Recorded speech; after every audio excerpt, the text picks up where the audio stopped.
Your Honor, as you know, the defendant has been found guilty of beating Harmony Montgomery in July of 2019, guilty of murdering Harmony Montgomery, a child under the age of 13, and then transporting and hiding and abusing her body and compacting her into smaller and smaller bags and ultimately disposing of her on March of 2020, and tampering with witnesses afterwards to ensure that this horror story that we heard at trial stayed silent.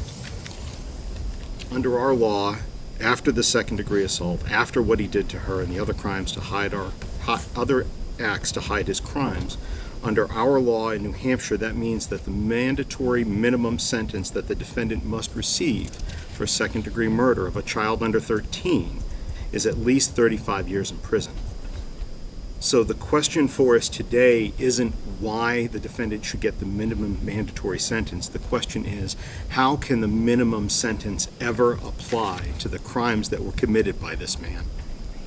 How can the minimum ever apply when he beat Harmony the night before and the morning of, and time again as he drove from the methadone clinic to Burger King and he beat her to death, and then covered her up to suffer and die in the car while he ate his food?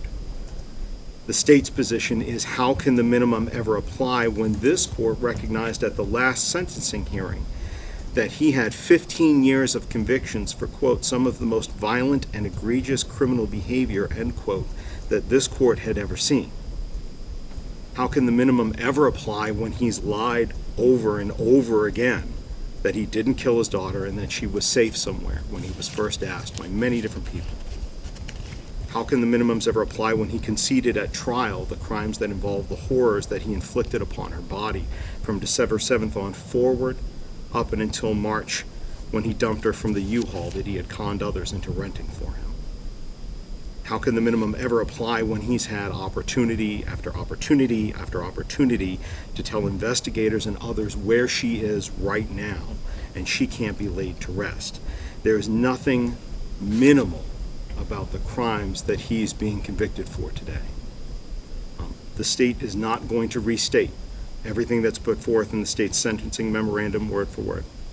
The state's recommendation at this time is that the defendant serve 4 to 8 years, stand committed, for the crime of second-degree assault, which occurred in July of 2019, and that should then be followed by consecutive sentences of 3.5 to 7 years for his falsifying physical evidence, for what he did to Harmony's body, with a concurrent sentence of 12 months for the abuse of corpse misdemeanor, followed by another consecutive 3.5 to 7 years for witness tampering, for beating his spouse to ensure that she would stick to the story he created, followed by not less than a minimum of 45 years to life from the charge of second-degree murder.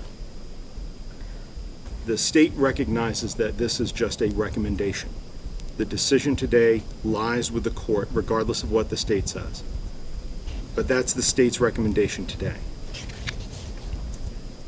However, Your Honor, if the defendant will right now tell us where he hid her body, sufficient for us to find her, if he'll tell us right now where he put that CMC bag, so that her family and the Manchester Police Department can recover her remains in the next 7 days, then the state would amend its recommendation to a minimum of 35 years to life and let the second-degree assault, falsifying physical evidence, abuse of a course, and witness tampering sentences be served concurrent.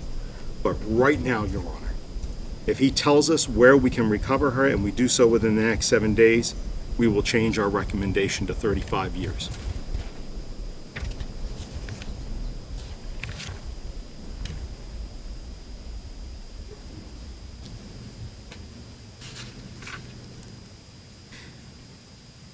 Since that offer has been rejected, Your Honor, that is yet another reason why the minimum should not apply.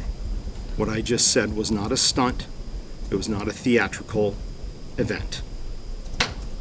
I stated in closing arguments that there are moments in life where we are tested, where our failure or our success lies in whether we do the right thing at that moment in time. And time again, and about 30 seconds ago, the defendant chose again to be heartless and immoral and selfish and unapologetic, which for the purposes of you deciding his punishment and rehabilitation and his deterrence and coming up with the right sentence for him means that he has just yet shown you again in this courtroom, and for anybody else, that he is heartless, immoral, selfish, and an unapologetic murderer of his own child.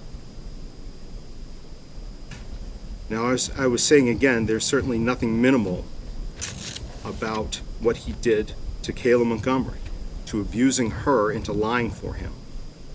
There's simply nothing minimal about what the defendant did to Harmony and what he did afterwards. And that's why now, having just given an opportunity, we're asking you to impose nothing less than 45 to life for the sentence of homicide. You should impose more, but 45 is a bare minimum that this defendant deserves for what he did to Harmony. She is gone forever. She didn't get sick and get old and pass away. Something didn't just happen that night. He happened. She wasn't able to be surrounded by the people that loved her, and instead, when this court determines punishment, deterrence, and rehabilitation, it should consider that Harmony died in pain and in fear under a blanket, and nobody deserves that, especially a 5-year-old child. And that kind of death is different and weighs in favor of more than the minimum sentence here. You can, if there was a thief here, you could order the return of stolen property, or you could order restitution. When you sentence a defendant for an assault case, the victim can receive treatment and compensation for her injuries, but in a murder case, there's nothing directly that this court can do for Harmony.